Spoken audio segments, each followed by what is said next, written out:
ఆదిలాబాద్ లోక్సభ స్థానంలో ముగ్గురు ఉపాధ్యాయులు పోటీ పడుతున్నారు. బీజేపీ, బీఆర్ఎస్, కాంగ్రెస్ అభ్యర్థులు ముగ్గురు రాజకీయాల్లోకి రాకముందు విద్యాబుద్ధులు నేర్పిన టీచర్లే. అంతేకాదు ముగ్గురు కూడా ఆదివాసీ గోండు తెగకు చెందిన నేతలే. ఇందులో బీజేపీ, బీఆర్ఎస్ అభ్యర్థులకు గతంలోనే ఎంపీ, ఎమ్మెల్యేలుగా గెలిచిన అనుభవం ఉంది. కాంగ్రెస్ అభ్యర్థి మాత్రం ఇటీవలే ఉద్యోగానికి రాజీనామా చేసి పొలిటికల్ ఎంట్రీ ఇచ్చారు.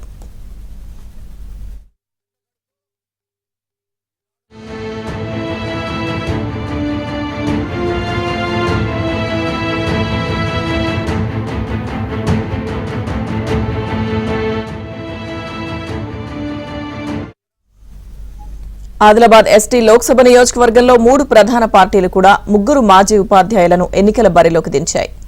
ఎంపీ ఎన్నికల్లో ఆదివాసీల ఓట్లే కీలకం కావడంతో 3 పార్టీలు కూడా ఆదివాసీ గోండులో సామాజిక వర్గానికి చెందిన వారిని రంగంలోకి దించాయి. ఇక మాజీ ఎమ్మెల్యే ఆత్రం సక్కు బీఆర్ఎస్ అభ్యర్థిగా, బీజేపీ నుంచి మాజీ ఎంపీ కోడం నగేష్, కాంగ్రెస్ నుంచి ఆత్రం సుగుణ అభ్యర్థులుగా ఖరారయ్యారు. ఇందులో నగేష్ అందరికంటే సీనియర్.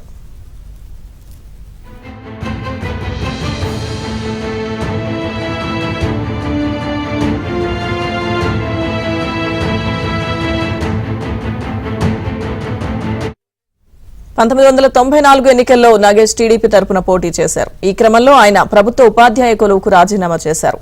3 సార్లు టీడీపీ నుంచి బోధ్ ఎమ్మెల్యేగా గెలుపొందారు. చంద్రబాబు హయాంలో గిరిజన సంక్షేమ శాఖ మంత్రిగా పనిచేశారు. తెలంగాణ ఉద్యమ నేపథ్యంలో టీడీపీని వీడి గులాబీ పార్టీలో చేరి 2014లో ఆదిలాబాద్ ఎంపీగా ఎన్నికయ్యారు. 2019 ఎంపీ ఎన్నికల్లో ఓడిపోయారు. ఇటీవల అసెంబ్లీ ఎన్నికల్లో బీఆర్ఎస్ అధికారం కోల్పోవడంతో బీజేపీలో చేరారు. ఇప్పుడు ఆ పార్టీ నుంచి ఎంపీగా పోటీ చేస్తున్నారు.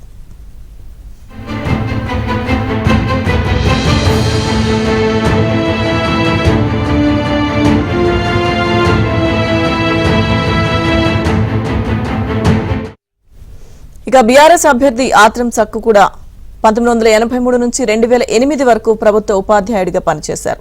స్వచ్ఛంద పదవి విరమణ చేసి కాంగ్రెస్ లో చేరిన ఆయన 2009 ఎన్నికల్లో ఆసిఫాబాద్ ఎమ్మెల్యేగా గెలుపొందారు.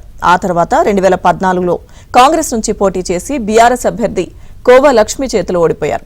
2018లో కాంగ్రెస్ నుంచి పోటీ చేసి ఎమ్మెల్యేగా రెండోసారి ఎన్నికయ్యారు. ఆ తర్వాత బీఆర్ఎస్ లో చేరారు. అసెంబ్లీ ఎన్నికల్లో బీఆర్ఎస్ టికెట్ ఇవ్వలేదు, ఎంపీ టికెట్ హామీ ఇచ్చింది. ఈ క్రమంలో ప్రస్తుతం పార్లమెంట్ అభ్యర్థిగా బీఆర్ఎస్ నుంచి పోటీలో నిలిచారు.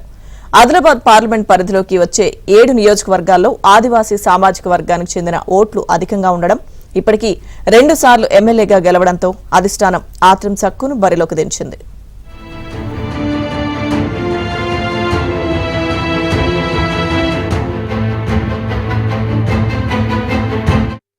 ఇక కాంగ్రెస్ అభ్యర్థి ఆత్రం సుగుణ కూడా ఉపాధ్యాయ వృత్తిని వదిలి రాజకీయాల్లోకి వచ్చిన వారే. టీచర్ కాకముందు సుగుణకు ఎంపీటీసీ సభ్యురాలిగా పనిచేసిన అనుభవం ఉంది. ఆ తర్వాత ప్రభుత్వ ఉపాధ్యాయురాలుగా పనిచేస్తూనే గిరిజన మానవ హక్కుల ఉద్యమాల్లో కీలక పాత్ర పోషించారు. ఏజెన్సీలో ఆదివాసులకు ఆప్తురాలిగా పేరు సంపాదించుకున్నారు. 2008 నుంచి ఉపాధ్యాయురాలిగా పనిచేస్తున్న సుగుణ 13 ఏళ్ల సర్వీస్ ఉండగానే టీచర్ కొలువును పక్కన పెట్టి రాజకీయాల్లోకి వచ్చారు. ఇటీవలే స్వచ్ఛంద విరమణ చేసి కాంగ్రెస్ తీర్థం పుచ్చుకొని ఎంపీ టికెట్ పొందారు. అయితే ఈ టికెట్ కోసం మరికొందరు పోటీ పడ్డారు. ఆదివాసుల్లో ఆమెకున్న ఇమేజ్ దృష్ట్యా సుగుణ అభ్యర్థిత్వానికి కాంగ్రెస్ హైకమాండ్ ఆమోదముద్ర వేసింది.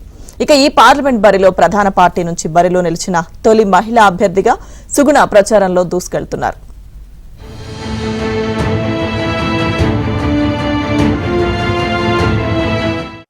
ఏదేమైనా ముగ్గురు మాజీ ఉపాధ్యాయుల మధ్య నెలకొన్న పోరు రసవత్తరంగా మారింది. ఓటరు దేవుళ్లు ఎవరి వైపు మొగ్గు చూపుతారో చూడాలి.